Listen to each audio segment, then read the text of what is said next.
Hello and welcome! We are reaching our next princess on our list, Sleeping Beauty, and that was released in 1959. This was also the last of our original princesses. So we covered Snow White and we covered Cinderella, now it's Sleeping Beauty's turn. And just like Snow White and Cinderella, we get the same exact opening where we jump right in and the first couple of shots of the film is on the storybook as it opens up and starts reading the backstory of our story.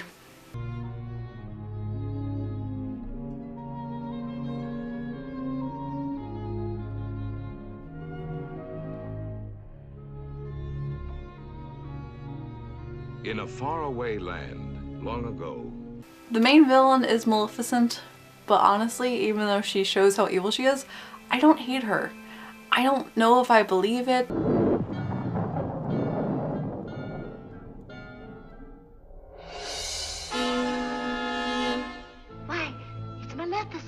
What does she want here? She comes and curses a child because she wasn't invited to the party.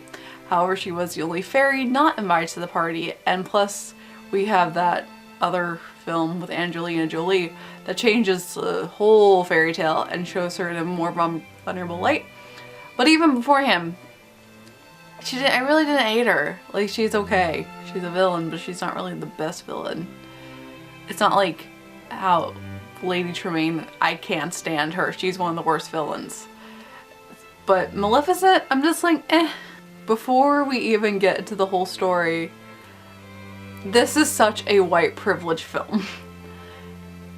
Princess Aurora is a very boring princess, and the story is pretty boring.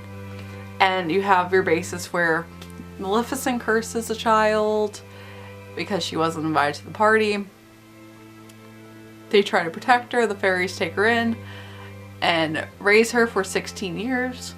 She meets up with the prince, but she doesn't think he's a prince, and there's this reverse Romeo and Juliet situation going on, and just this chaos that is not necessary, and there's no real risk factors happening. That's what it comes down to. They're all part of royalty.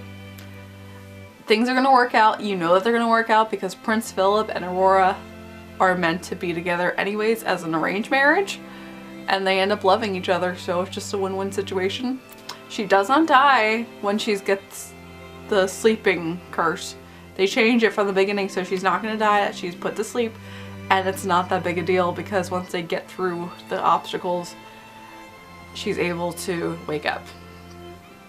There's no risk, there's no real timeline. She's just asleep until true love's kiss happens, and that's it.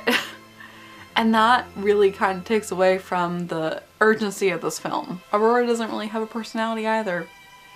And Philip doesn't, that's the thing I realized with these older films, is that they focus more on the visual masterpiece, which it is a visual masterpiece.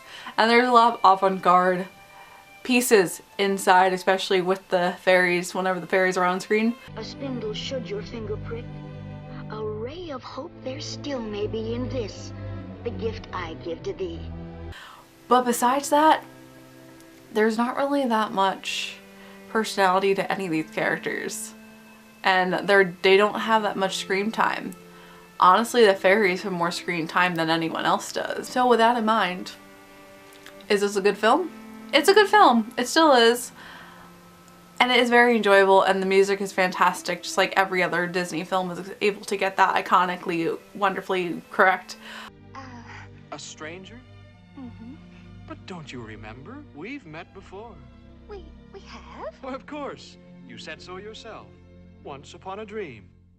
I know you. I walked with you once upon a dream. When it comes to all the princesses, this one was the last of that era, and it makes sense because there's really no personality in any of this.